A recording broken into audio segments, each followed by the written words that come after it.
to be refined to further feed the process of SAP development. And systematize critical lessons learned for the TDA development process in the SADC region and contribute towards improving the robustness of the JEF methodology for the TDA SAP development. So, colleagues, those are the main objectives of the webinar that we are undertaking today, which will be we will be having colleagues from the region sitting in different RBOs and other practitioners of water resource management that are in the region. So, with these few words, I would like to declare this webinar open. And I think and I hope that all the audience that is attending the webinar, please feel free to contribute. We expect your contribution within this process, just that we can learn from each other on how best can we then take this process to a complete.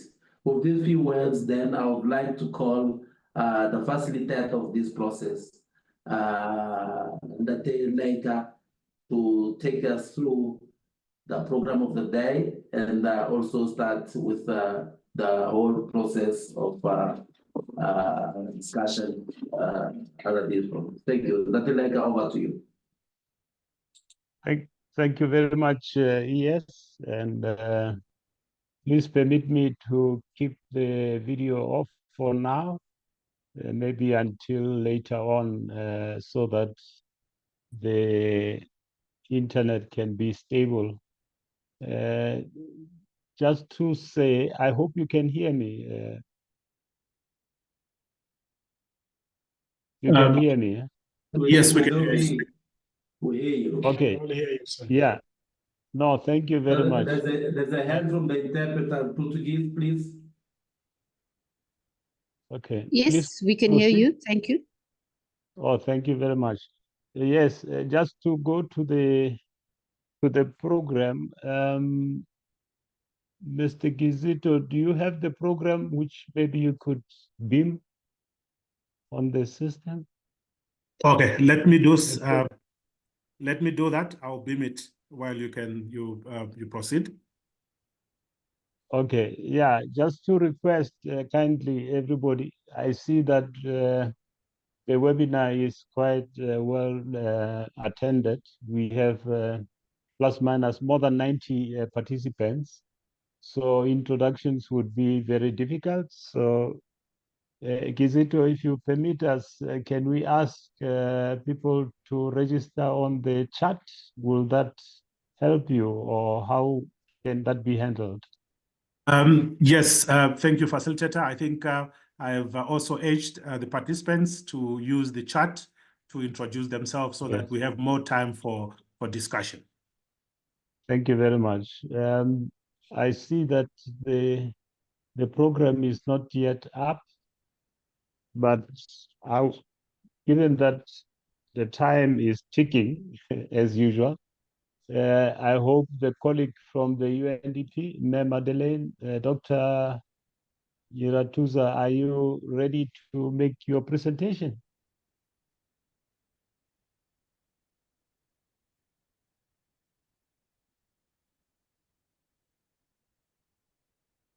Hello? Yes, I can hear you.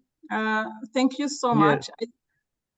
I didn't really prepare a presentation. I prepared the intervention.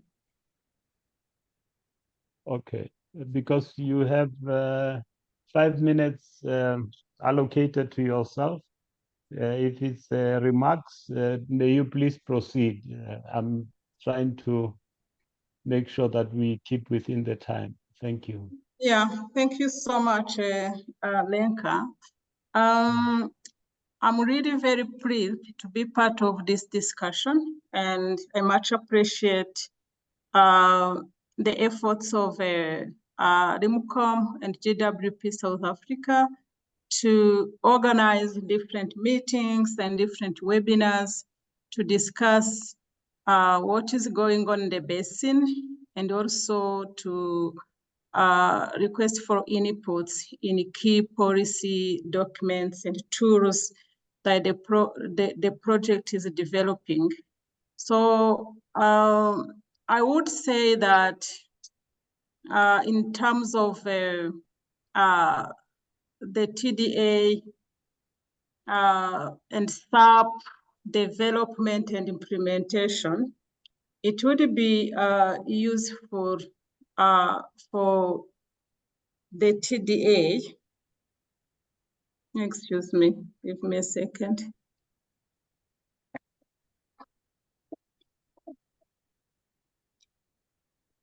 Yeah, it would be useful for the SAP to really address the key issues highlighted by the TDA. And in terms of financing for the different activities under the SAP, it would be very important to think about sustainable financing, because the GF projects are for 4 to 6 years. And what UNDP and the GF always expect is to see how the GF financing is used to leverage more partnership, but more importantly,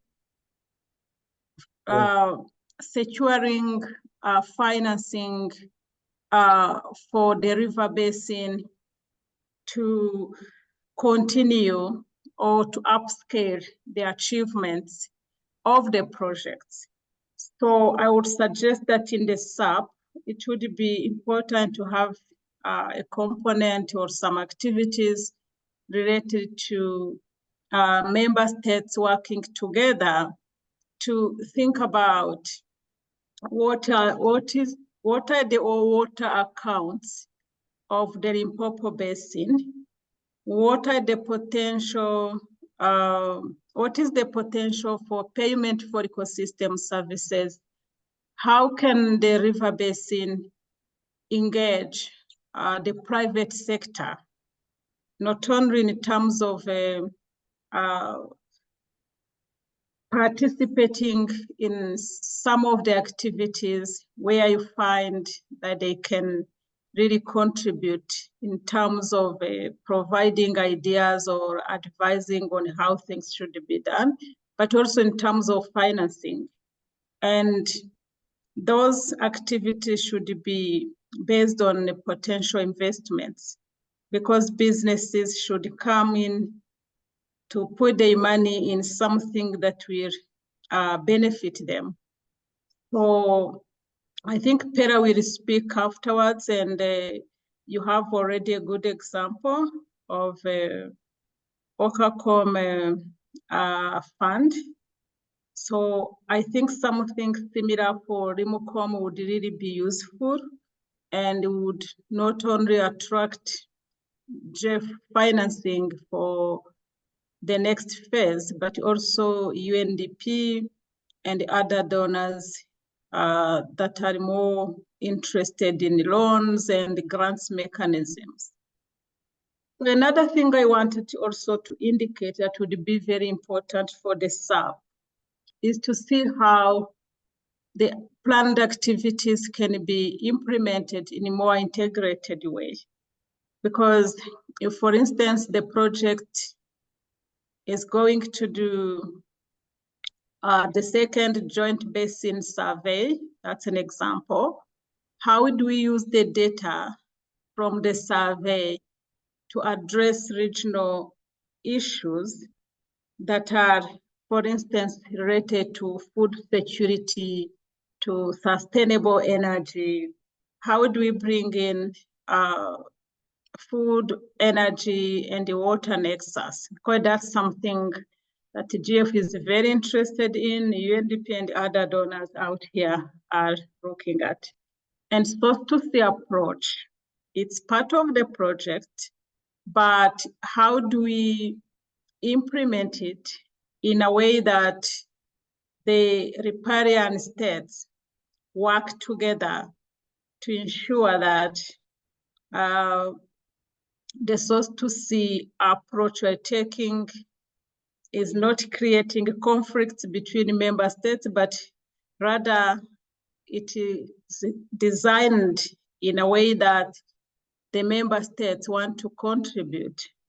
Lenka, I think you know the issue have been discussing of Orange River mouth, where Orasecom and Benguela Current Convention Secretariat have been trying to restore, but because of some issues of dams between Namibia and South Africa, there have been some delays. And I think in the SAP, it would be really very important to show that the member states can be committed to address big issues that are regional, and they can do it in a more cooperative way.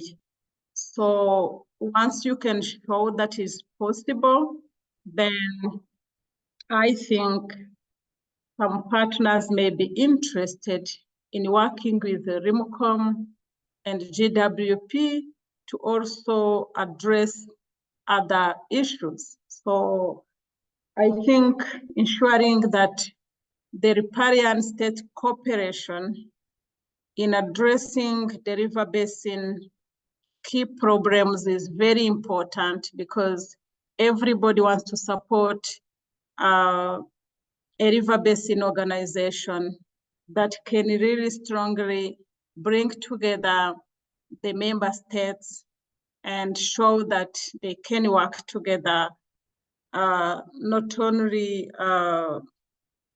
to discuss about things and pay the secretariat, but also to address together major issues. So another point I would like to make here is also the importance of a circular economy. When we discuss in different venues about the issues of transboundary water management, many people bring in the issue of pollution that is really addressed by one country, but another country doesn't do enough, or we just address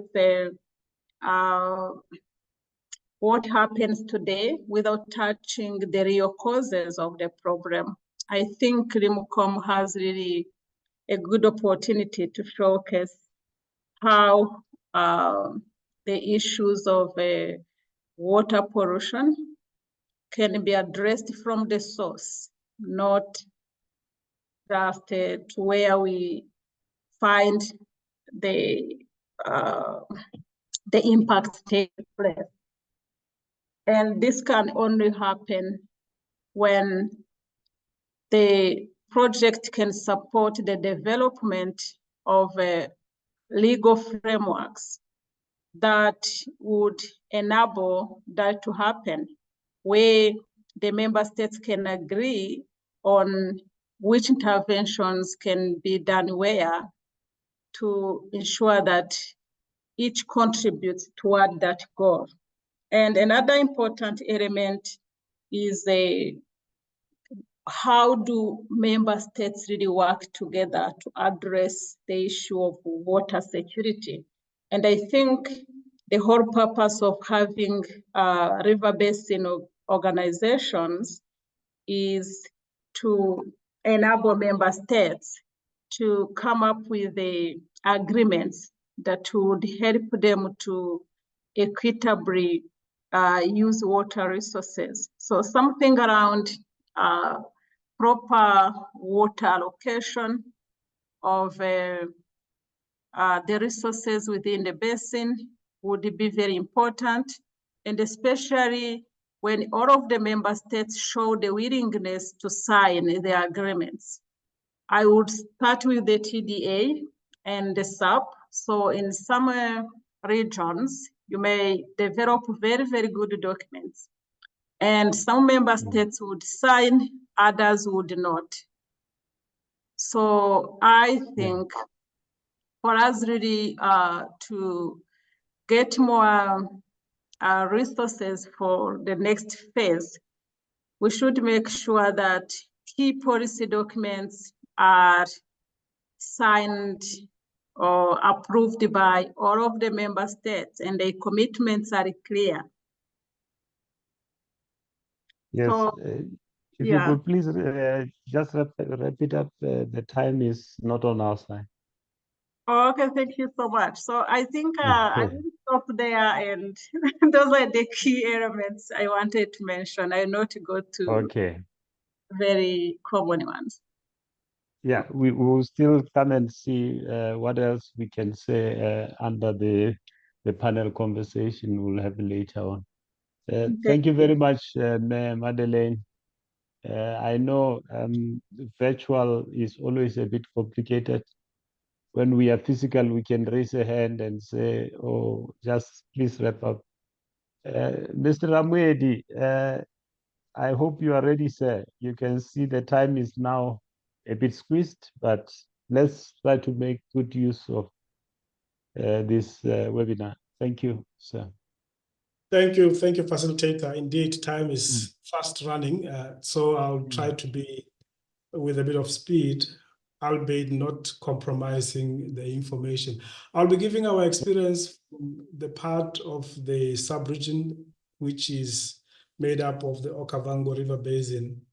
To start off with, I'm not even going to go through the background, rather the presentation outline. But basically, I think it is important to state that this is a basin shared by the 3 states of Angola, Botswana, and Namibia. And it is a basin that has an agreement that was signed already in 1994, one of the first basin commissions in the sub-region in SADC. It spans 700 square kilometers. It also has only about 120,000 of the 700 is what produces this 95% of the flow in the basin. Hence, you can see the importance of being properly aligned in terms of planning and implementation. And we have various challenges, including those that are highlighted there. Now, the TDA process within the basin took a point where it was completed, obviously, in 2011, but it had started around 2008 within a framework of a program called Environmental Protection and Sustainable Management of the Okavango River Basin. And this project was funded by member states with the support of GEF. And therefore, this was the rationale why the TDA process was effected. We were looking at a situation where the basin was relatively pristine with little human impact. However, we were very clear at that time that the future may not hold for such kind of status quo. Therefore, the TDA was necessary to identify, understand environmental issues that cross national boundaries, so that issues like pollution, biodiversity loss, and climate change can be addressed, redressed, and ideally preempted, so that you are better prepared to deal with these issues. Now, the process itself, we undertook a very extensive stakeholder consultations, which included quite a number of stakeholders. This started with data collection on various aspects, including health, environment, and a comprehensive understanding of the current state of the shared resources was also undertaken through various experts-led studies that were undertaken.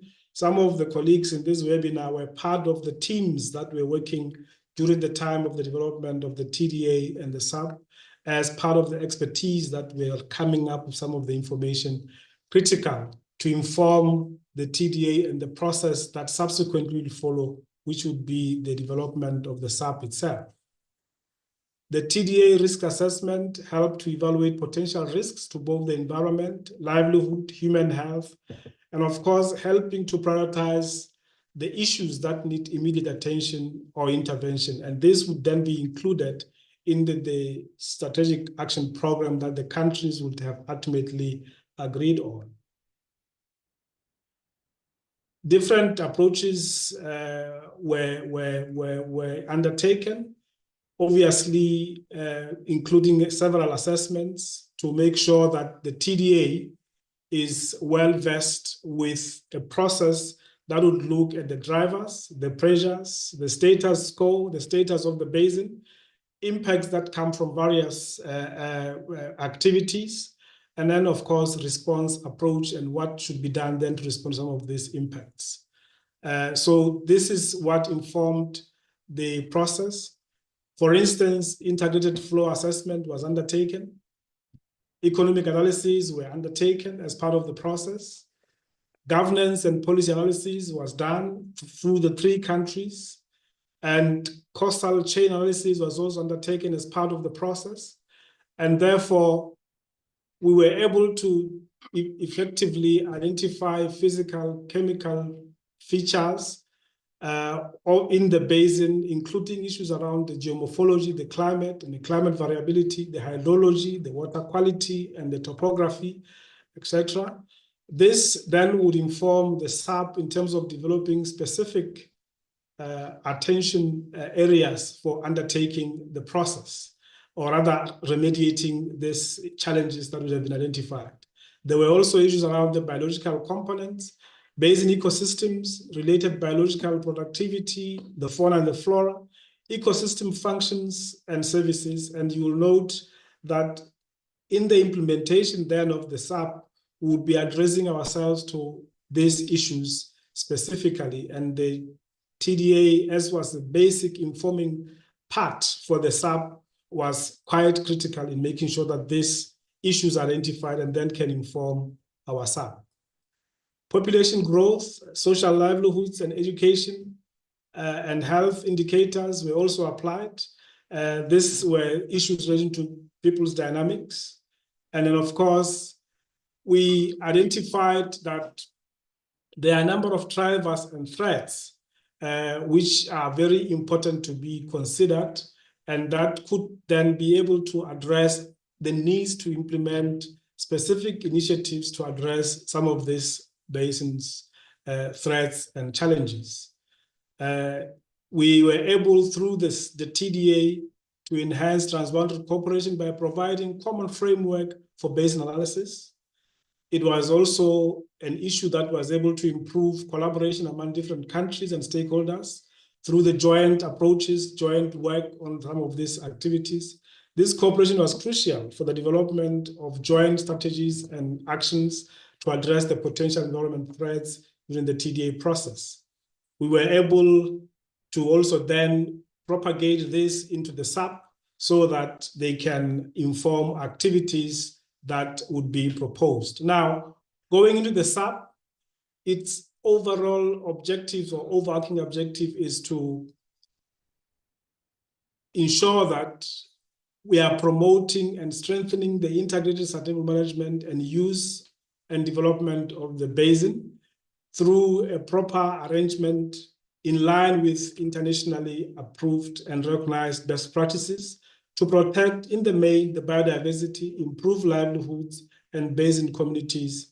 As this is a policy framework document with a lifespan of 20 years horizon, and therefore the principles that are in there are really geared towards supporting some of these imperatives that are found out as a result of the TDA process. SAP has a suite of management objectives. I'll just highlight a few of those, or in fact, some of them in the following slide. This looked at sustainable management of the basin itself through a shared vision process. Decision should be based on solid scientific analysis that could inform accurately what the situation is and how this can be done. This therefore led to the need to do adequate research and design some of the management questions that are going to be addressed. One issue also was really monitoring the program and the programs and making sure that they are addressing or are consonant with the issues that are based in the basin. Integrated planning and criteria and objectives is one of the objectives that were management objectives that was identified. The livelihoods of the basin people is central, and therefore is an area which was also looked at as a very important element. Finally, the technical capacity to implement, and through that, the integration of the regional vis-a-vis national arrangements, wherein the SAP was informed and will be implemented through the national action programs themselves.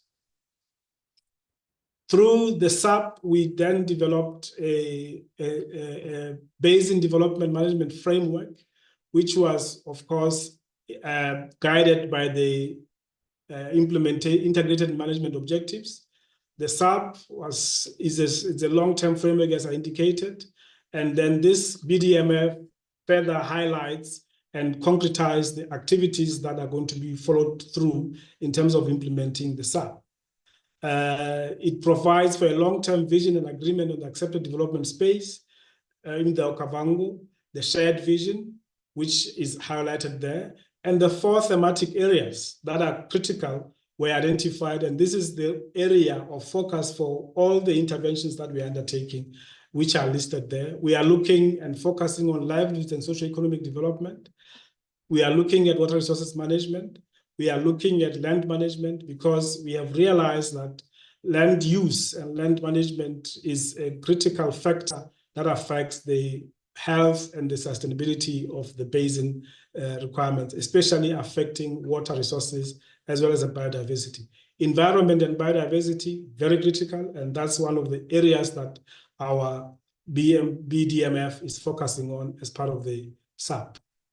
Now, there are a number of instruments that are supporting this process, and this includes, among others, which have been implemented as part of the SAP implementation, the legal requirements or guidelines in terms of notification and consultation and negotiations on planned measures, flood early warning systems, which are now integrated in our decision support system, data sharing procedures and protocol, the data basin tools that we are now currently working with the USGS, US Army Corps of Engineers, which is called CRIDA, and environmental monitoring framework, which we have been working on to make sure that we have a comprehensive framework, payment for ecosystem services framework, strategic environment assessment. These have already been developed and are now documents that we are unrolling and making sure that are being implemented through the basin. A very important element, sustainable financing, is quite critical, and therefore through this process we have developed what we call the Kubango or Kavango River Basin Fund. This is a resource of which is aimed at supporting activities in the basin through a 2-stream process of a hybrid of having a sinking and also an endowment window. The mechanisms for managing this includes an independent fund, which is created within the legal provisions of companies law in Botswana. So it's going to be an independent fund, but supporting objectives of the corps. These are some of the examples of what is coming out of some of the products that we have developed. This is coming from our DSS. We have an inundation model. We have issues that shows the flows in the basin that can now be shared across the countries through the DSS system. In conclusion, we are convinced that the TA was required in order to understand the environmental conditions and to identify the transboundary issues and drivers and threats in the basin. It is quite important also, we have noted that the need for an enhanced cooperation at the transboundary level, which will provide a common framework for analysis of transboundary components in the basin. And of course, it is very important to ensure that We do this to ensure that the SAP is an instrument that we can use to implement our activities. SAP allows for a flexible management approach, incremental gap filling with the development support of the instrument. We have just recently, in 2022, did a midterm review of the SAP implementation, identifying where the gaps are and how we can best improve implementation to realize better inputs or outputs from the process. SAP also provides an opportunity for systematic approach to address needs and common issues in the basin. Stakeholder engagement, participation is very crucial and is a success factor for ensuring sustainability and program implementation in the basin. Chairperson, I hope I have not taken too much time. Thank you very much. Thank you very much, Mr.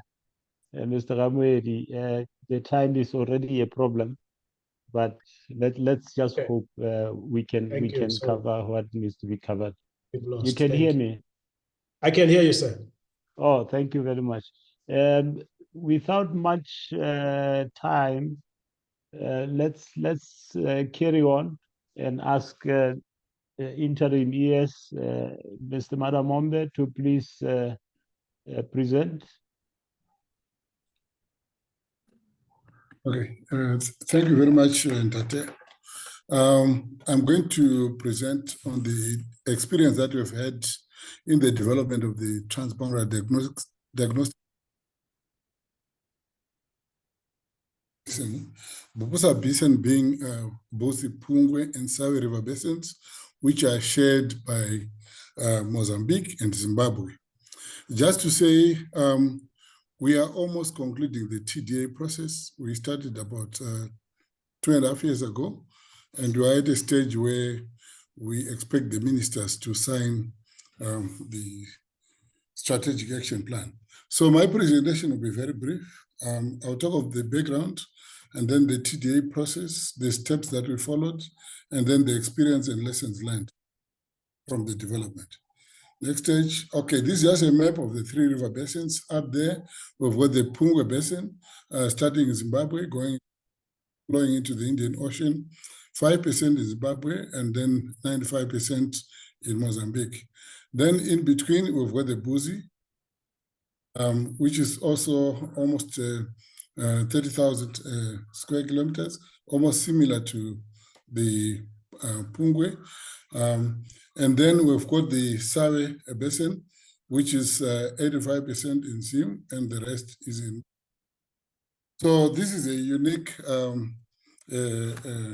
tri-basin, in which the 3 rivers are shared exclusively by the government of Zimbabwe and the government of Mozambique. Next slide. Right. Just a bit of background. These rivers, like I've said, they are shared. They are flowing, starting from quite a lot of rainfall, and then flowing into the Indian Ocean. So as it flows towards the ocean, the rainfall actually decreases. The 3 river basins, it's about 150,000 square meters if you add the total catchment area, and there's a population of about 7 million. And poverty, I think, is quite common in both countries, with over 70% of the population below the poverty datum line. They rely mainly on subsistence agriculture, as well as depend on ecosystems for goods and services. These basins are very prone to extreme events, floods and droughts, and hence the need for a transboundary diagnostic approach a transboundary water resource management approach in terms of the management.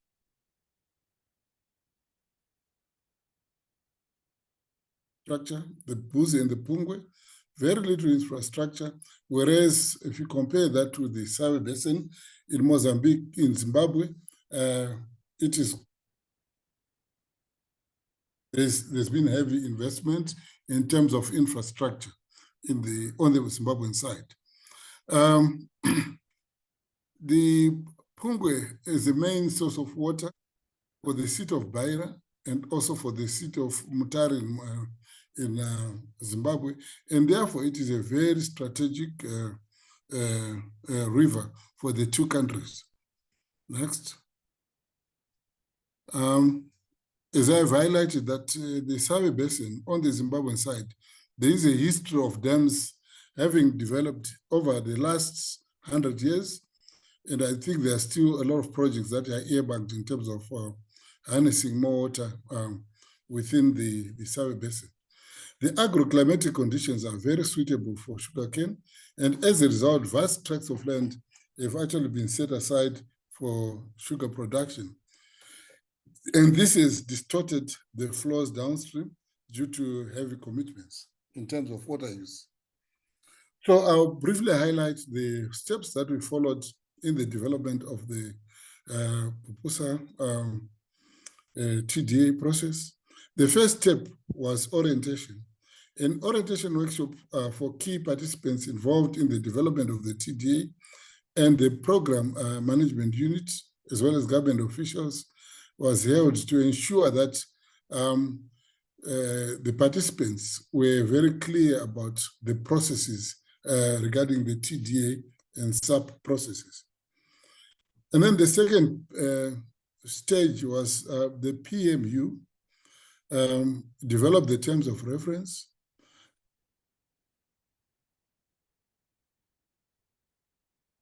And this was then also approved by member states. I'm highlighting this point because it is very important to include member states as you develop the SAP, because ultimately they are the owners of actual development. Sorry, can you go back a bit? Right. And then after the development of the terms of reference, we went on to do the procurement. And after the procurement, the PMU was then tasked to start to review relevant studies carried out, which would be used in the TDA.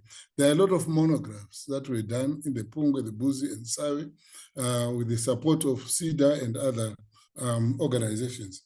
So these were more or less gathering dust, but they are very important. And there's also been quite a lot of publications in some journals, and all that information, we had to go through all that information and then actually listed issues affecting water resource management at national and transboundary level. Next slide. Then the next step was a national consultative workshop, which was held to discuss issues affecting the basin.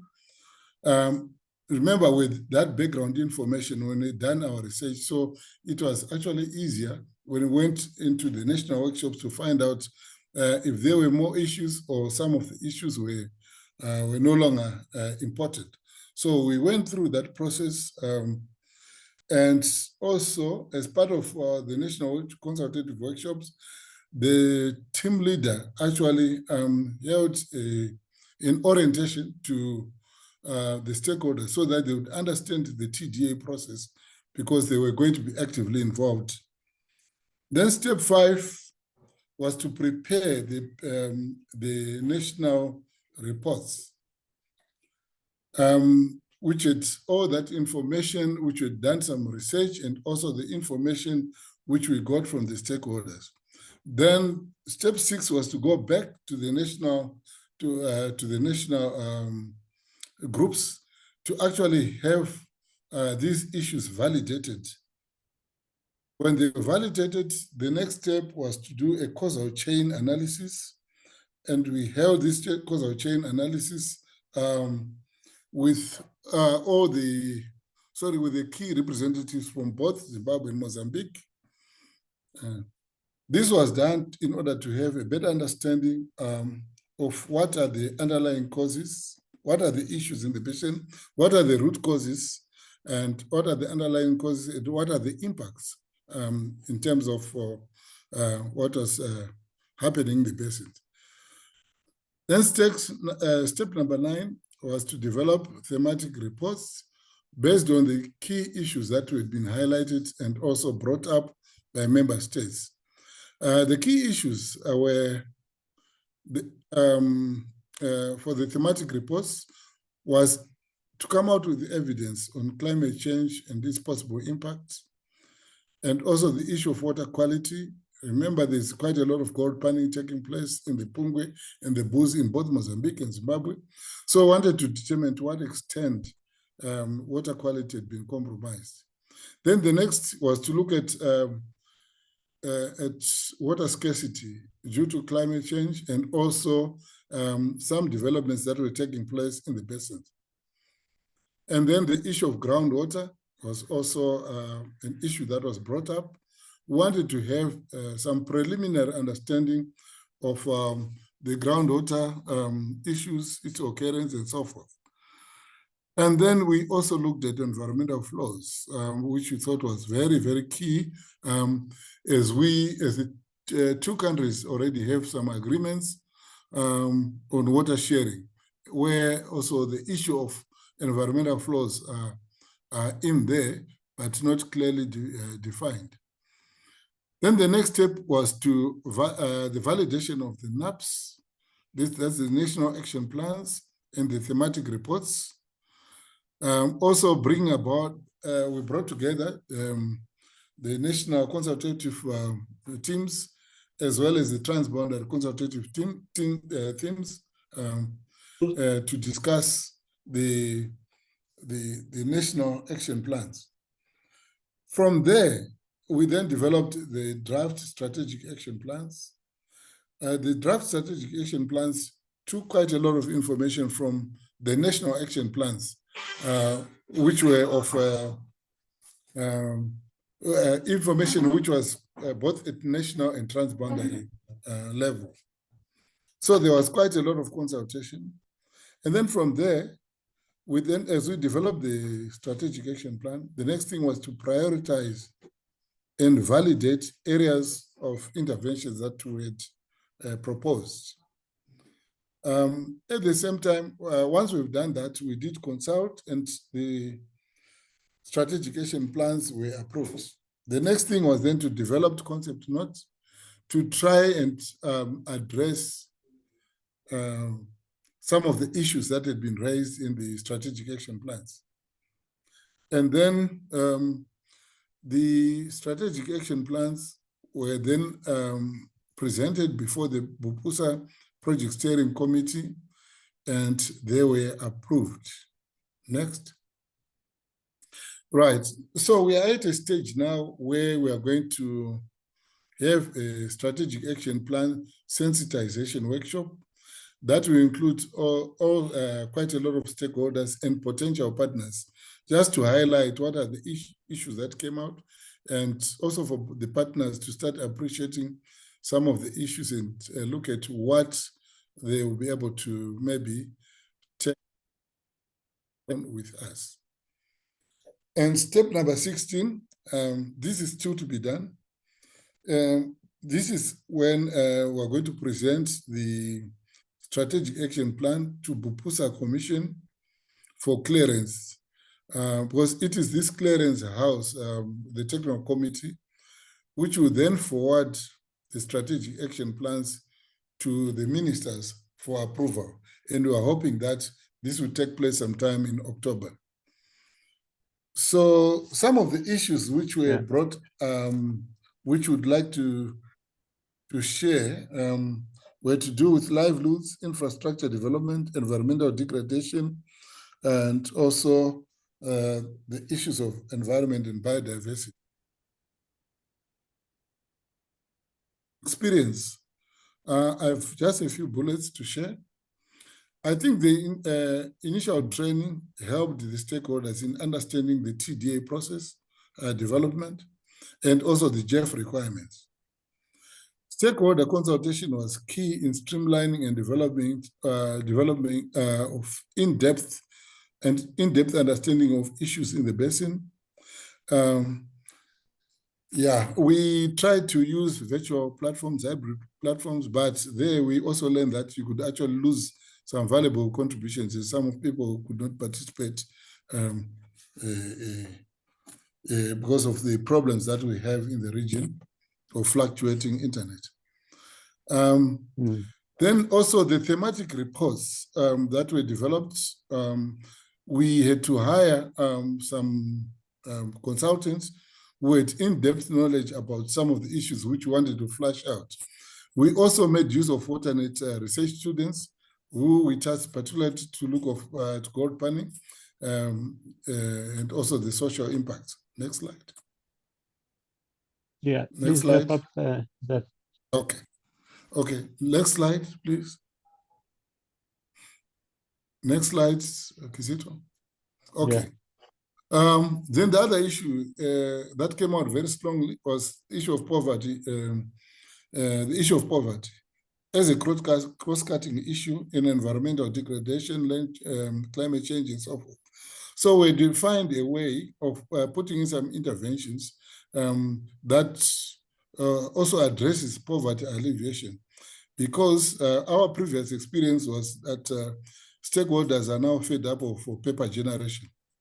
Then the last one, of infrastructure is one of the key issues that came out in both Mozambique and Zimbabwe.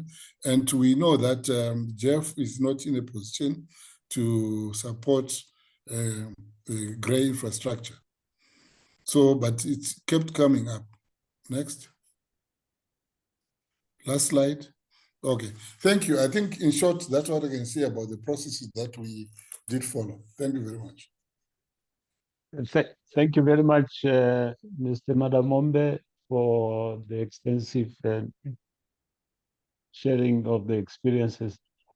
We are please asking everybody in attendance, if you have any questions, if you can please post them on the Q&A.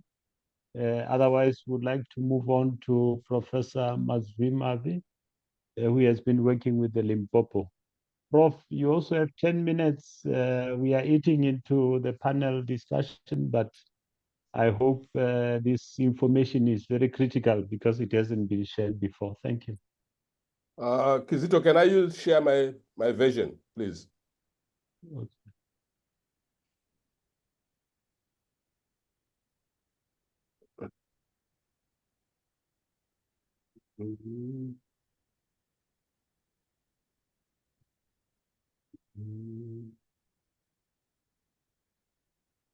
Is that okay to everybody?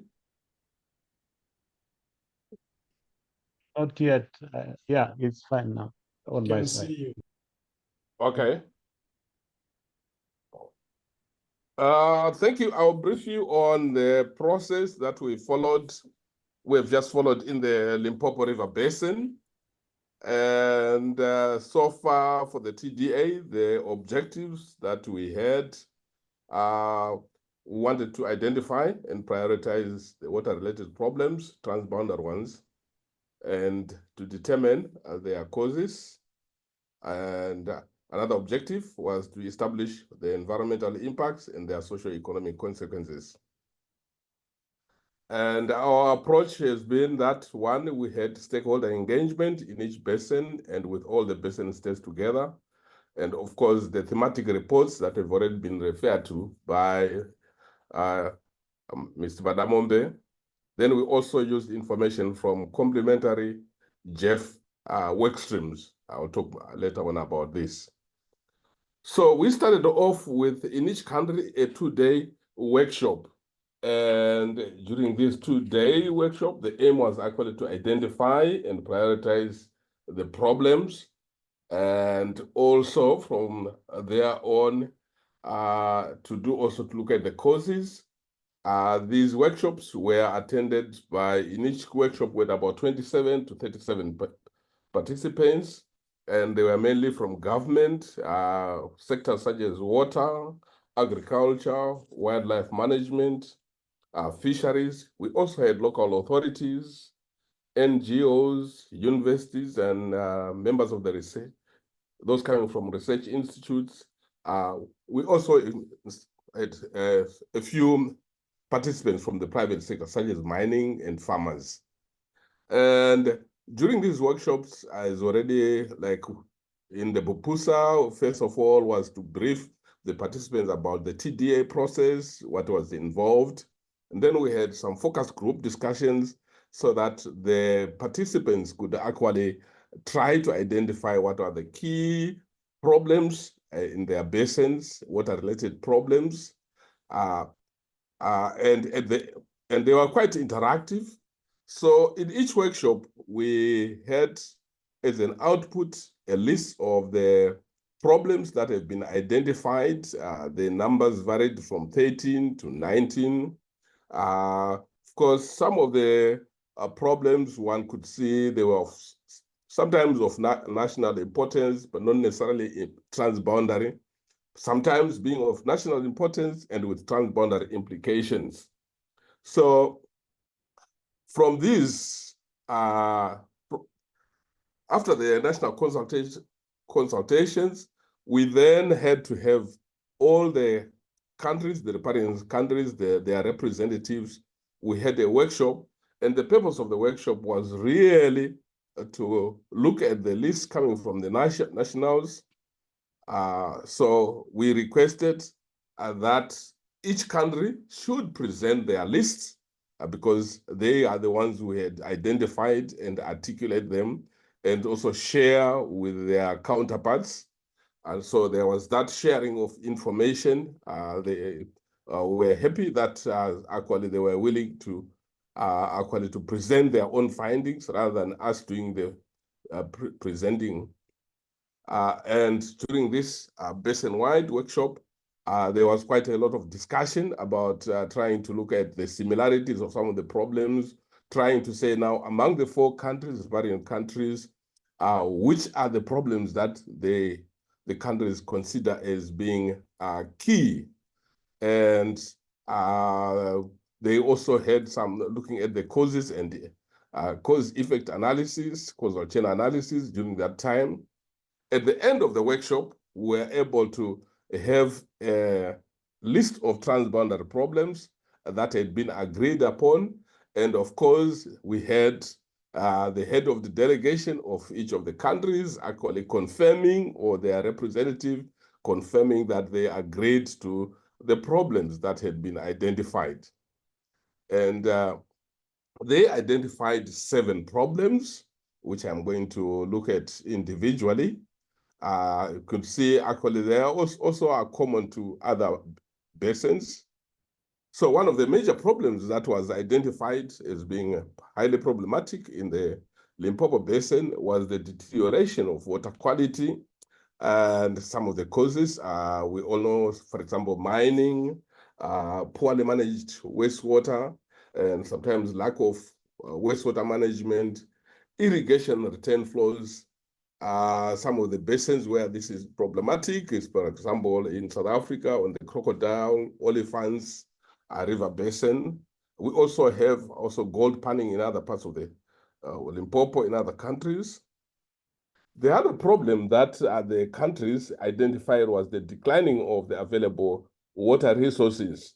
On the left, you can see a map that shows the average annual flow, the current, as a proportion of what under natural conditions you'd have.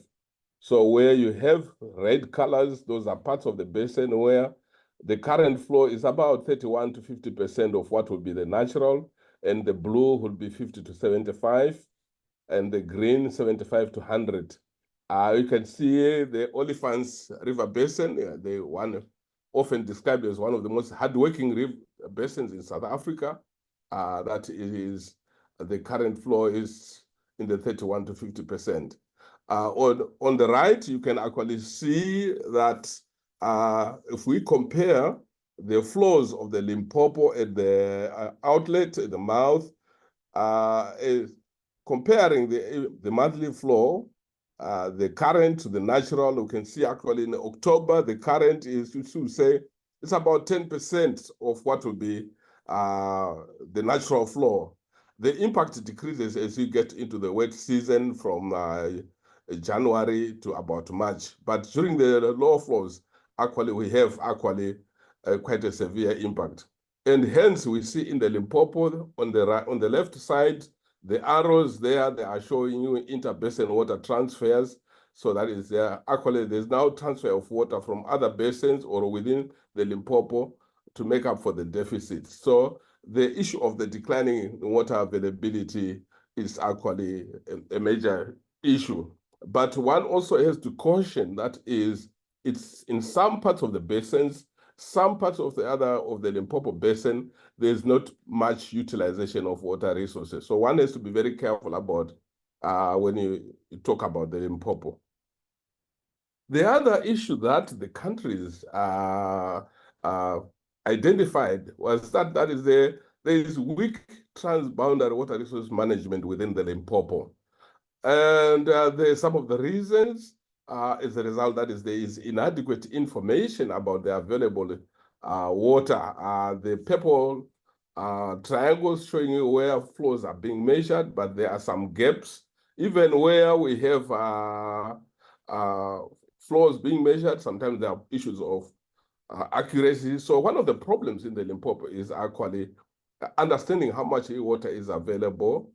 And also on the right, you can actually see that we've got lots of dams, particularly in South Africa, and all these dams were developed during an era in which there was very little coordination across the country. So you have some uncoordinated development, and therefore this has also resulted in there is weak management of the commonly shared water resources.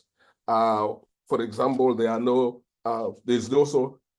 operational IWRM plan that is being implemented at the moment, and therefore that the participants are considered that as one of the causes of the problem.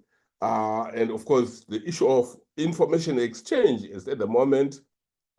We heard from in the Okavango presentation that they now have got an information exchange, but here there's not yet a formal one.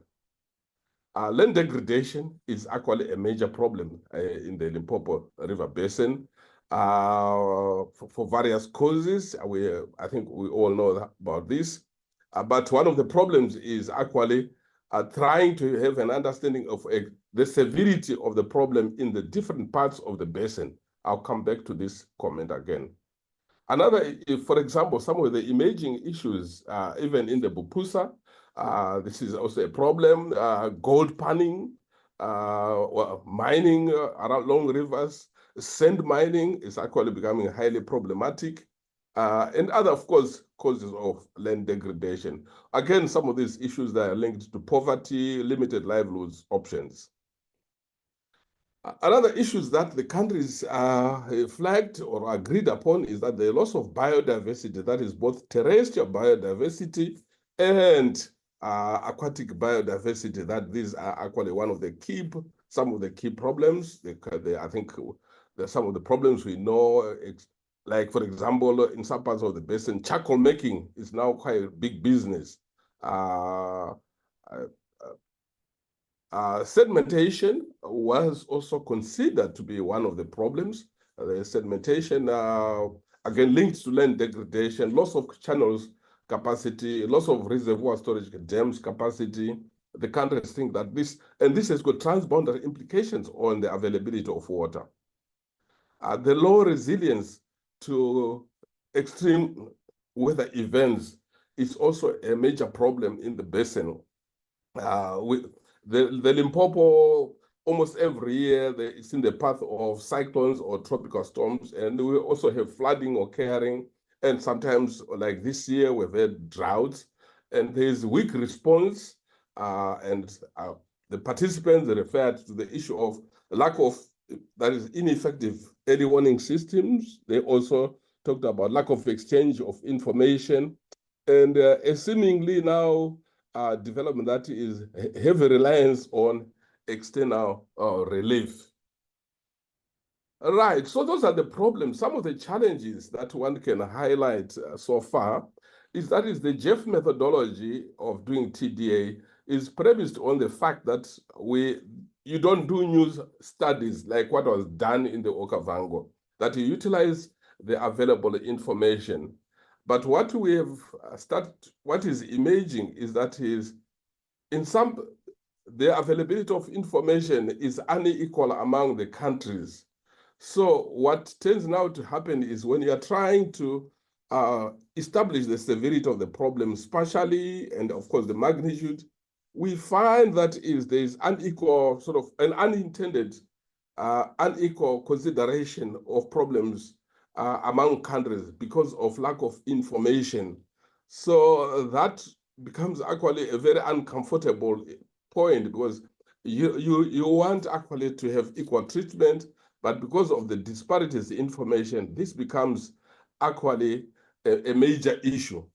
For example, on socio-economic ecosystem services, unlike in the Okavango, where fortunately I was also part of that, that is, there was actually evaluation of ecosystem services, but here we don't have sufficient information across the member states. But anyway, in summary, in view of the time, what we can say at the moment is that we've had an active participation of member states, quite a cross-sectoral mix of the participants. They identified their water-related problems, and the member states also established consensus on the 7 priority problems. And therefore, if the next steps of the strategic action plan, if they focus on what the member states have recommended, I think that would develop a credible strategic action program that is with a very high chance of being approved at the highest level. But so far, the countries, the national representative, they've been assisting us greatly in the whole process. So in summary, that's what we've done so far in the Limpopo. Thank you. Thank you very much, Prof. Also trying to manage the time. I think that was fantastic. Now, the thinking at this point, everyone, was that we then move on to a panel conversation, I'll call it. But let me please ask, is it Mr. Gizito, to advise who among the commissioners is around or available for this discussion? Okay, thank you, Tatelenka. From Zimbabwe, we already had communication with Commissioner Mawere, but we have been in touch with him. I think he's also engaged in another important meeting, and he has since advised that Engineer Shereni could give that remarks. Maybe at this opportunity, we need to know from Botswana, Mozambique, and South Africa if they had prepared something and want to also contribute to the debate. From the UNDP, we have Madeline and Destiny. Yeah.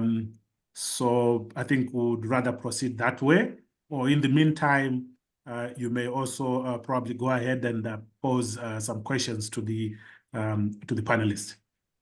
Thank you. Yes, no, I'm ready for that. I just wanted to be sure that we have the commissioners, but I hope you can still advise as we move on. I will, Mr. Gizito, can you please put up those questions? I'm not going to use all of them, but just in case the networks don't cooperate.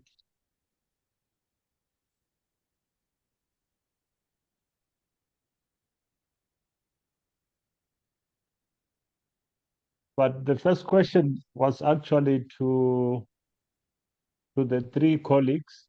Question number 1.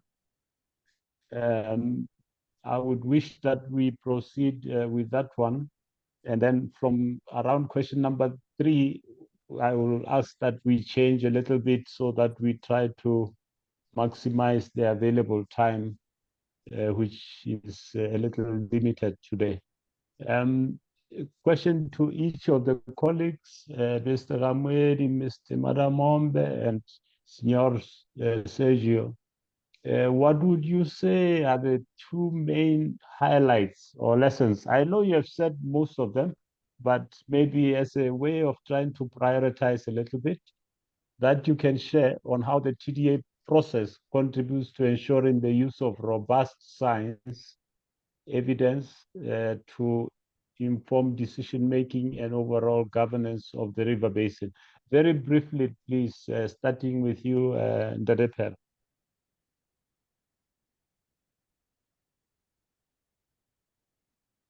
Thank you, Ndatelenka, and thank you, colleagues, for listening in.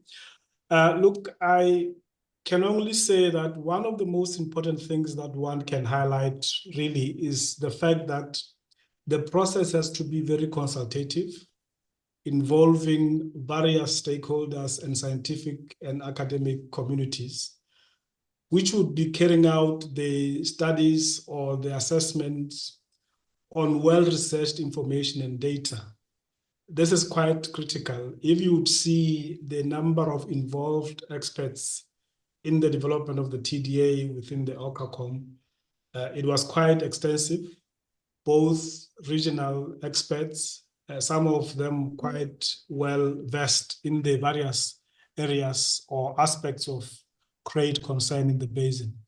The second issue, which I think is quite important, is an assured ownership of the process through partly the engagement of stakeholders, but also to make sure that these products are fully owned by member states. In our case, the adoption of both the TDA and the SAP undertook a process where each of the member states, individually and collectively, had to adopt and accept the document through a series of national consultations. It's a multi-stakeholder, multi-sector process. And therefore, some of these are quite critical to ensure that what comes out and informs the SAP is quite well-informed and scientifically motivated. Thank you. Thank you very much, sir. Mr. Malabombe, on the same question. Yes, thank you very much, Lenka.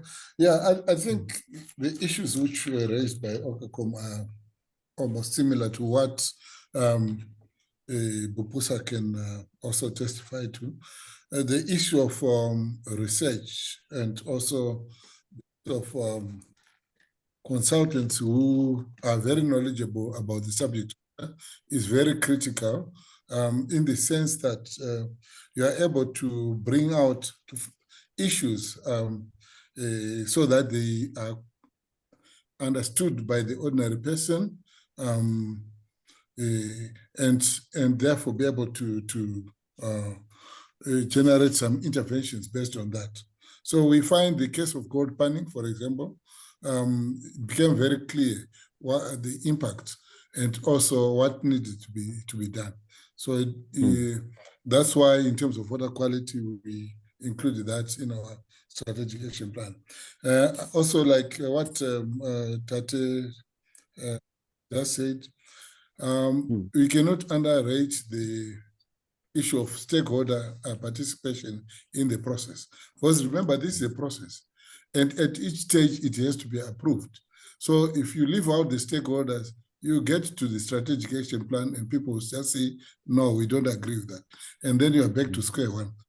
Important not to take stakeholders for granted. Thank you. Okay, thank you very much, Mr. Madamombe. Signor Sergio, on the same question. Yeah, thank you, Nate. I think from the Limco side, while still developing the TDA, we think that the two main highlights or lessons that we can then think about currently, they are linked to, for instance,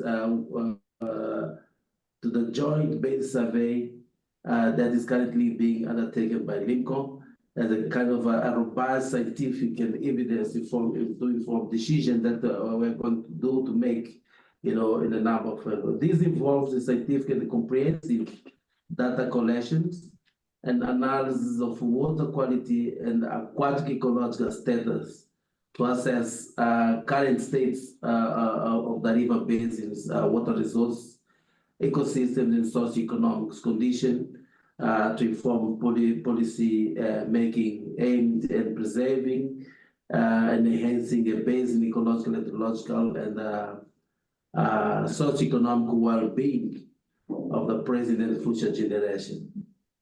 So I also think that one of the critical aspects of the highlights that I can share currently is also linked to the development of the Limpopo or information management system, which will also incorporate the digital twin. And this is a platform, digital twin is complementary to traditional management system and brings additional capabilities in terms of data visualization across multiple dimensions, including geospatial and temporal, and supports integration of a multiple data source.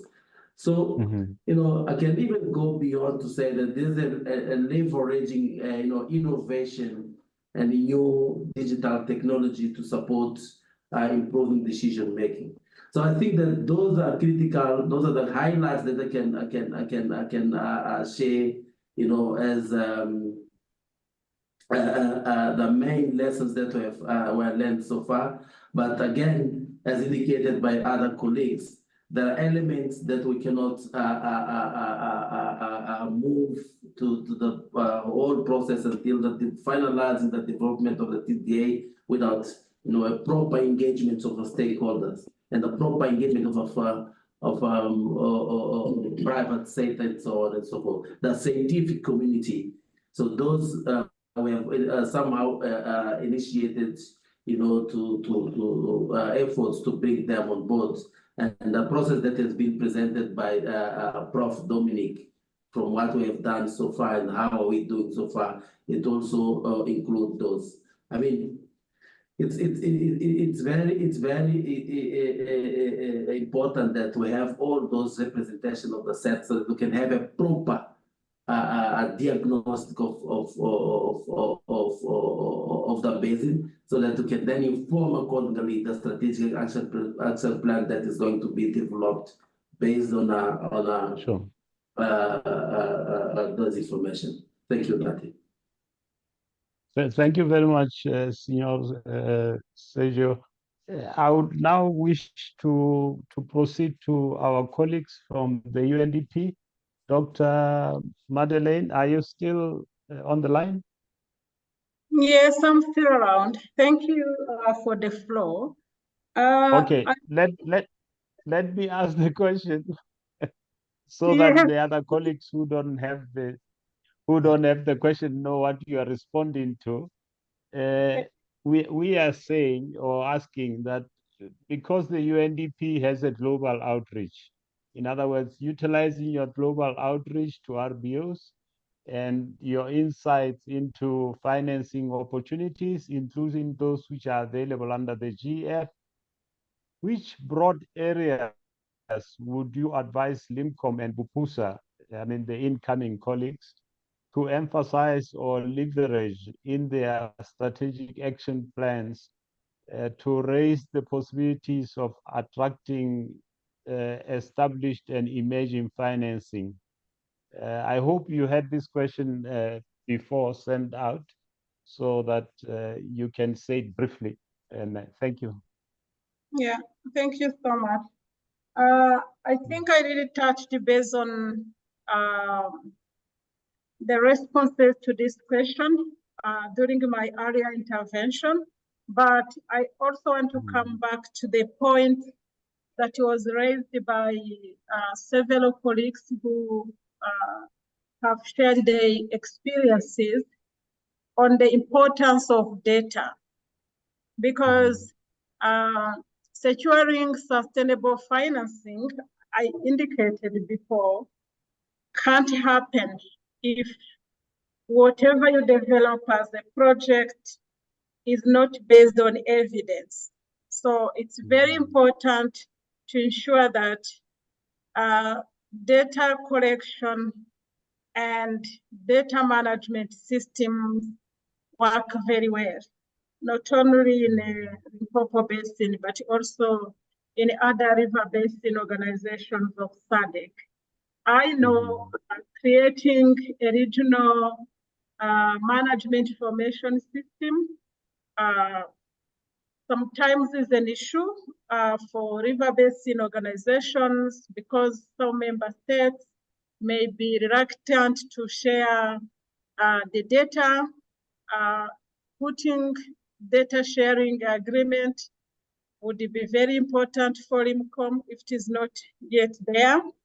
And also ensuring that the indicators that member states should report on are clear and agreed upon as soon as possible. I know the Joint Basin Survey started, so if the key indicators have not yet been defined, I think it is the time to do so, because the regional analysis to be undertaken should focus on high-level indicators, and there shouldn't be the need to install new monitoring systems. I think a certain number of existing monitoring stations should be used to feed into regional database. So the experts at Limcom might know it better than I do, but that's the thing I always see several river basin organizations struggling with. And another thing I wanted to indicate here is really the importance of innovation. JEF projects have a good time frame. 5 years is big enough to really think what would the river basin want to achieve beyond the GF financing. So as I was saying before, if you want to implement innovative financing projects, today we should be thinking about what would be the regional viable projects that member states can share during the implementation. There are several calls for proposals, for instance, from AFDB to finance regional projects. I'm not sure if some of the river basin organizations in this webinar applied for the recent ones. There was a recent call. I think the submission is not yet done now. No, the deadline for submission is not yet done. So I'm thinking that it's very important to look at all of those opportunities and think ahead and use JEF money to develop regional viable projects that can be submitted to different donors at different times. The World Bank is also another potential donor, but how do we really leverage on JEF financing to bring in more resources to the river basin organization? I think that's where I would advise Limcom and other river basin organizations here present to think about. Having staff, project managers working on a JEF project and allocate 5% of their time on something that would bring you more money would be useful. Or having consultancies to think about, there is an issue of payment for ecosystem services I talked about. Some TDAs highlight it, others not. But I think each JEF project on transboundary water resources management should be able really to put out the water accounts of the river basin and the payment for ecosystem services opportunities in the basin. And another point I want to highlight here, I think in Africa, several operational river basin organizations are in the SADC. And the SADC water reference group is very active. For me, I would advise to go beyond river basins and think about a coalition of SADC river basins and what you can achieve together as river basin organizations of the SADC region. Maybe you may want to think about a big project that can be financed by the World Bank and use the GEF money to develop it. So those are the kind of opportunities really I think you should explore and try to mobilize more resources from where and there. And another point I have is about engagement of private sector. I always think private sector actors really want to work with us. Maybe the issue is how much efforts do we put in involving them, in engaging them in our work. So I have been discussing with the colleagues in GWP South Africa and the Limpopo on mining companies that are in the basin. There is no doubt that they contribute to water pollution in the basin. We have food production actors who are using water for irrigation. We have textile industries. How do we talk to them and show them that maybe they're doing right thing here, but there is another way they can do things to ensure that they reduce their pollution on the water of the Limpopo River. And Limcom doesn't have to pay them. You don't need to use GEF money to have them make changes in the way they do business. It's a matter of telling them the importance of changing the behavior, and they can invest. And Orasecom really has a good example they can share on the River Mohakare, where textile industries are working with the Lesotho government to treat wastewater they use. Orasecom didn't put any money. The textile industries are doing it. I think you can learn from there and do the same with the different actors in the Limpopo basin. So I think I will stop there. Yes. Thank you very much, Madeleine. We can't clap visibly. Anyway, I think somebody is asking a question. Mr. Gizzi, so can you please read that question that we have on the Q&A? Thank you. We've got one question from Dlamini. Great stuff. Hopefully we can lead introduction of the SLM in this area. Proposal to be emailed to Limcom. And then Professor Kujinga says, may Madeleine share the link for the call for proposal, which she said is still open. Thank you. Okay. Thank you very much, sir. And do you have any confirmation of the commissioners as yet? So far, we have got one from Zimbabwe, which is Engineer Shereni. So maybe if he's still available, yes. Yeah, I would ask them to please prepare something or to be ready for a question after this. But I would like to skip to the question that we had prepared for the professor. Prof, I'm trying to maximize the use of the time. Can we please ask you this question? Having listened to the various colleagues, RBO executive secretaries, and based on your experience with Limcom, what would you say are just 3 points or issues that require further refinement as Limcom finalizes its TDA and develops the SAP? It might just be a matter of prioritizing what you have already mentioned, Prof. Thank you. Okay, Ntatelenka, Mhm.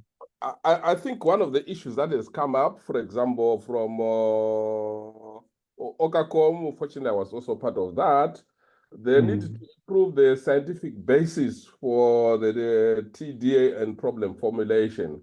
Is that one we need to further refine? And there's been reference to the Joint Basin Survey. There's also, we've got future waters, sediment transport. We need to make maximum use of this information because, as I've already said, we've got a challenge that of information disparities. We may know that there is land degradation, there is water quality problems, but sometimes we are not very specific. It becomes generic. So that's one aspect that we need to look at. The next, which has already also been talked about by from Bupusa, I think there was the same also from Okacom. They need to validate our findings. And I think for us in Limcom, this is actually much more urgent in that is in view of the information disparities, we need to go back to the countries with our preliminary findings or even the TDA to get perhaps even additional information, improve characterization of the problems. The third one, I'm not sure whether we will ever be able to, I don't know how we'll manage it, but it's an issue that is, for example, in Okacom, there was, as already said, it was possible to characterize the cost, the benefits of ecosystem services in terms of, in the monetary terms. If, for example, it was possible to say Angola is deriving a benefit of 13 million, Namibia 43, Botswana 177 million. And this is, but in our case, we have some parts of the basin you can do, some parts you can't. And I think it's just something that I don't know how we'll grapple with it because for Okacom, it was a powerful tool because once you could put it in front of the policymakers to say, or this is what the communities are benefiting from, reeds, thatching, tourism, and then you are able to convince. But this is a gap. Maybe we can hear from some of the participants here to say if there are any suggestions on closure of such gaps. Okay. Oh, thank you very much, Prof, for those insights. Maybe I can go again to you, Mr. Kizito. Is there a question? Maybe there's one question from Botswana here. It's a bit long. From Botswana is more of a comment to say a very important point on pollution prevention by the textile industry to protect the water resources. Textile industries are known to be heavy water polluters. Having them to take care of their pollution at industry level is very vital as a pollution prevention strategy. So it's more of a comment. Okay. Then can we please find a commissioner or one of the representatives from the state parties? Is the colleague from Zimbabwe available? Can they say something? Yes, I'm available. Oh, you're available. I would like to ask you a question. I hope it's in order. I don't think it's a complicated question anyway. Based on the experience you have gone through in representing, in this case, Zimbabwe, in the TDA process leading to the SAP and NAPS, can you mention two critical aspects that you feel will deepen cooperation on the River Basin Organization, on the Limpopo, and further enrich your approach to water resource management beyond what the country is already doing? Just an example of two critical aspects that you feel are important in this way. I hope it's not a complicated question. Thank you very much, Mr. Chair. I will just maybe just make a comment in brief. And of course, apologies from Engineer Mawere, our commissioner, who was supposed to then be part of the panelists. But I think I would just mention, in my view, some of the critical aspects that I think will deepen cooperation between member states.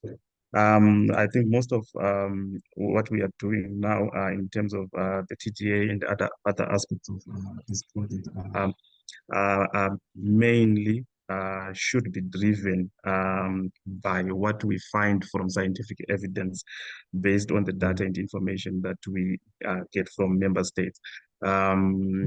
So research becomes a very important aspect in that regard.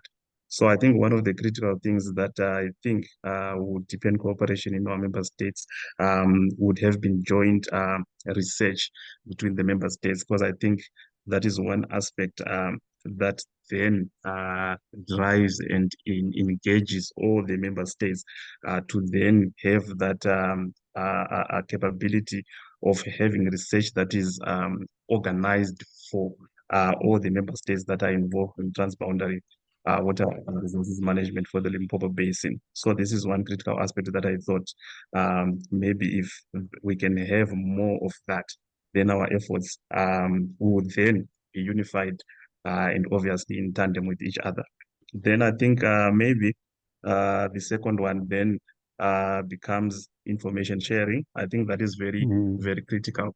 If you check, there are several challenges that are there with information sharing, starting from our agreements. I think there's a lot of vagueness in agreements with regards to information sharing and other things, especially to do with water releases and the likes. So that aspect, I think, is an aspect that can also ensure that if we have very good platforms and very good policies for information sharing, then it will also make the work that we do very easy, because there will be openness. And I'm grateful that this project also has the Limpopo information system. I think that will also go a long way in trying to address that challenges. I think these are the two that I just thought of in brief, but of course there are many more. Thank you, Mr. Chair. Okay, thank you very much, sir. Is it Mr. Shareni? Yes. Okay, thank you, please. Senor Sergio, time is not on our side, so I would like to come back to yourself, and then I don't know how much more time we can use, but we will need to move on to the next segment. Is that fine, Senor Sergio? That's in order, that's in order. Okay, just looking at the time and hoping that Zoom doesn't interrupt us. So can I please come back to yourself and ask you, what would you say are the two key benefits that member states have derived from the TDA work so far, and what risks? I guess I would like us to also pay attention to the risks that you think lie ahead as Limcom consolidate the sub. Thank you. Yeah, thank you, Nate. I'll just try to be as brief as possible, saying that from where I'm sitting, particularly being part of the team that is working on this development of the TDA leading to the sub process, one of the issues that I find it more beneficial for the member states, which we are, is being somehow, also triggered by this process.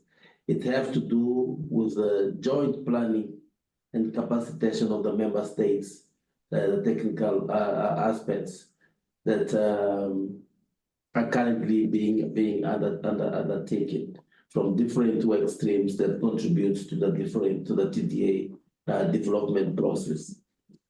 And the other aspects, it have to do with the involvement of multi-sectoral and on identification of basin challenge, its root causes, and the proposed remedies to address them. And this will contribute significantly to the sub development. So what I'm saying here, Mr. Facilitator, is that within this process, there's a number of aspects linked to the planning process, which is being then also being demonstrated and enforced. You know, I was talking earlier about the joint basin survey. We are now also looking, for instance, to how best we can have that the all member states working together towards, you know, or enhancing the flood forecasting and air warning system. The project that is being supported by Jeff is also, you know, supporting. We are currently having capacitating member states on installation of hydrometric stations, and also make sure that these will enhance the whole network for flood forecasting, and definitely contributing, you know, significantly to what, you know, is going to be, you know, the remedies for alerting and also saving lives, you know, when aspects related to floods and cyclones also come. So the involvement of multi-sectoral, and including here, I'm also including, you know, the aspects related to gender and equity. This is very critical, and we cannot develop a strategic action plan that talks specifically to water-related issues without taking into account the other players like agriculture, environment, industry, and those who are really utilizing the water resources for the basin, you know, for the development of their activities. So those are the ones that we're targeting them to make sure that we really hear from them what are the critical challenges and what are the causes of those challenges and how best those challenges can be addressed. And that will definitely then give us a space for us to come up with a comprehensive strategic action plan that to resolve the problem that the basin as a whole, taking into account all those multi-sectoral issues that are being identified in this Transboundary Diagnostic Analysis. I'll pause there, Chair.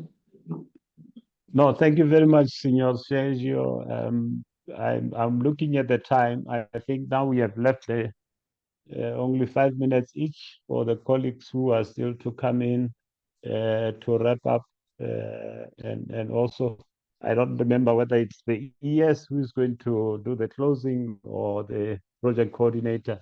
But can I please hand over to, is it Dr. Castillo, who is going to make remarks, I believe, on behalf of Global Water Partnership? Yes, thanks, Mr. Tilinka, and good afternoon, everyone. Yeah, so mine is to kind of synthesize the key points from this very rich discussion. And yeah, the good thing is that there were certain key issues which were sort of highlighted and emphasized throughout the different discussion. So we started with the UNDP, first making the point that the TDA is actually supposed to then inform the strategic action program. And then there is an end to the process, which is in terms of we are trying to mobilize financing. So she made the point around how during that process, we already have to think about innovative means and frameworks to bring financing into the river basin organizations and into the basin. So she talked on areas like water, energy, food nexus, focus, source to sea. And then she also talked about the need to already start thinking about how to leverage innovative financing, payment for ecosystem services, and how to bring in like the private sector. And another point was the emphasis on showing that there is collaboration between the countries and that there is consensus in the process itself and the outcomes of the process.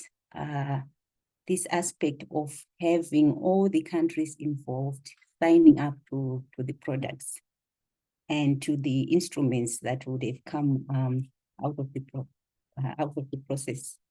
So we did have varied experiences depending on the, let's say, maturity and age of the River Basin organization in question. So for OCACOM, they basically walked us through the road that they have taken. I think one key aspect that speaks to what had been said in the opening remark is the issue of innovative financing and the COP fund, and how the TDA process and the SAP process actually kind of informed the setup of the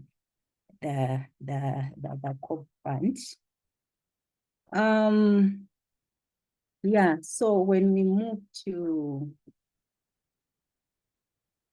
okay, maybe before we move away from OCACOM actually, so some of the points of emphasis they made was actually that the SAP is basically a policy framework with a timeline that like a long-term planning horizon. In the case of OCACOM, that's been like 20 years. And then what this SAP brings is a shared vision or a collective understanding of what are the transboundary issues.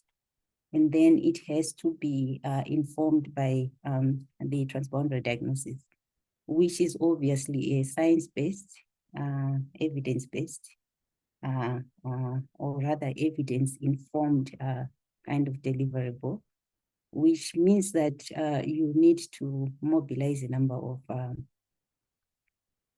experts and stakeholders that includes research institutions and so on, so as to strengthen the evidence basis of the transboundary diagnostics.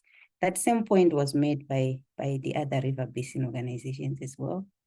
And that when you have that solid scientific rationale and that there's joint understanding between the member states, then you develop your strategic action program.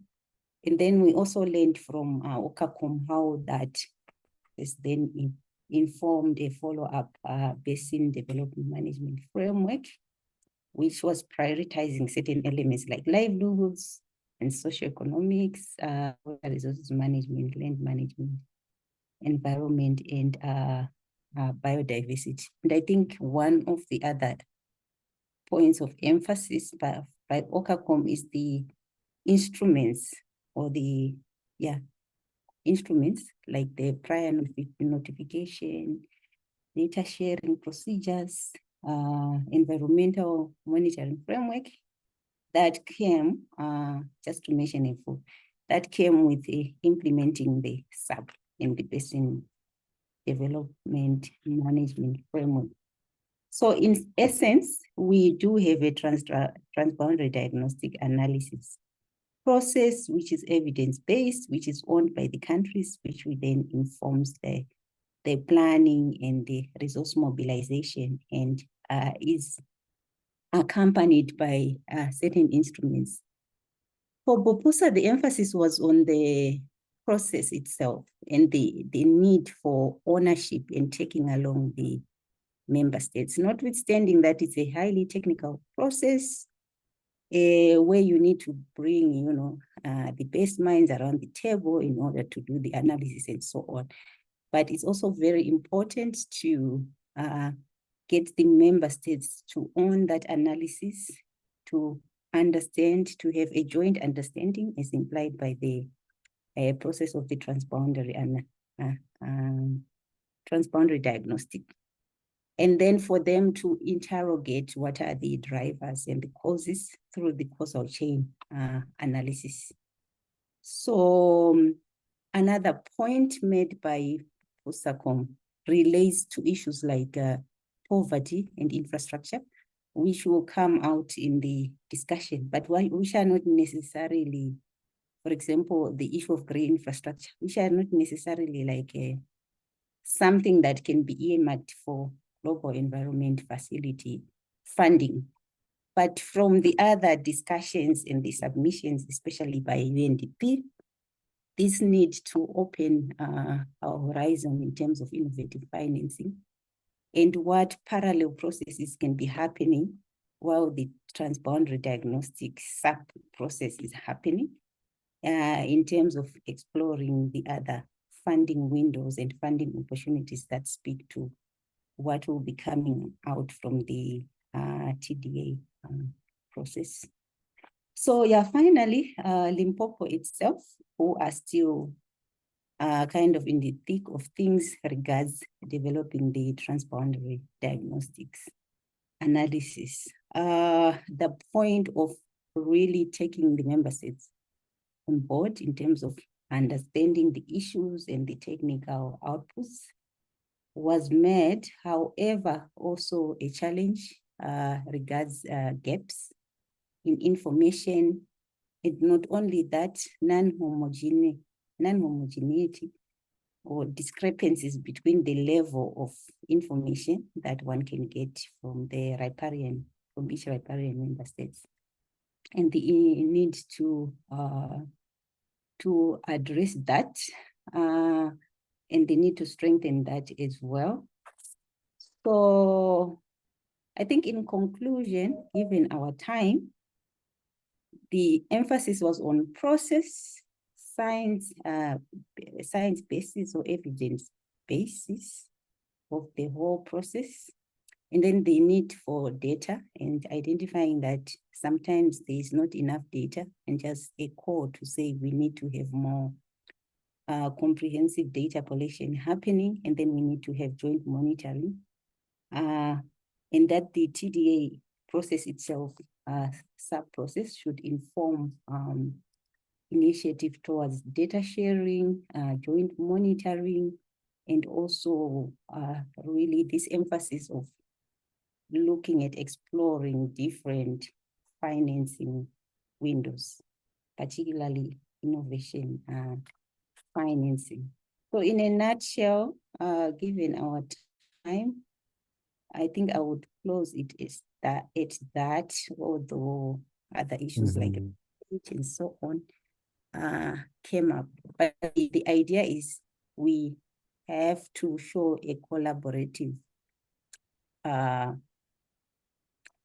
like we have to show that we are collaborating as member states, and that it will help us mobilize financing. Thanks. Yes. Thank you very much, Dr. Gatillo, for those closing remarks. I guess the one thing which I personally am very keen to see happening is this multi-RBO collaboration, but that might be a subject for another conversation. Yes, Limcom, can you please close the session? Thank you very much, Mr. Facilitator, for the job well done. I also take this opportunity to thank all the panelists for your contribution, the participants in general, which also indicated clearly areas that we can still collaborate. Some of you who have also indicated about chat. So I'd like to thank everyone for this opportunity that you gave us to learn a little bit more on how best can it then also improve the work that we are doing, particularly the development of this TDA for the Limpopo Water Coast Commission. Our sisters RBOs, we are still together. We will continue knocking to your door. We have done miles, some miles ahead. We'll continue knocking your door to learn from your experience so that we don't go wrong. So we cannot go wrong at all because we can still learn from each other. So I just want to thank you for your time, and I wish everyone a very good afternoon. And I believe that we'll still have, as I said when we started this webinar, that this is the beginning of a series of webinar, and this was the first one. So we'll then, even with making alliance with other RBOs to discuss relevant issues that we all are common in our river basin, and see how best can we address them. There are issues related to water quality, issues related to sediments, and the issue, how then can you then address the issues of finance mobilization and so on and so forth. So those are things that we believe that as a team, as a collective, we can then come together and make sure that we use this platform to bring those who have experience and share it with us. Thank you very much, colleagues. Thank you for the, on my point of view, for the good, starting point with this webinar. Thank you very much. Wish you a good day further. Thank you. Thank you, sir.